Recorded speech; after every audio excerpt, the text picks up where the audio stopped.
Welcome back to Zig the Programming Guide channel. In today's video, I'll be showing you how to fix child token limit reached.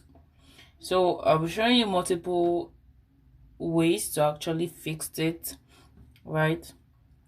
So the first step will be the daily limit, right?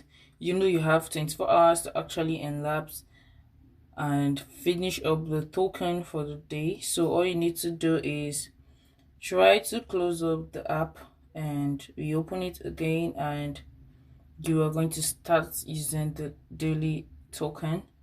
And for the second fix, it's about the chat. Make sure you limit the way you chat in order to not consume all your token at once, because long conversations actually take a lot of token, right? So you try as much as possible to limit and make a very short chat with the share app. And the last fix I'm going to show you is where you actually have to go unlimited, right? Just get premium, just sub, and there are affordable ones you can actually sub with unlimited messages, so you can chat as much as possible.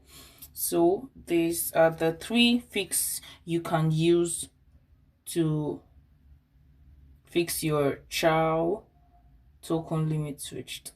If you find this guide helpful, give this a thumbs up and equally subscribe to get more tips like this. Thanks for watching, guys. I'll see you in this video. Bye.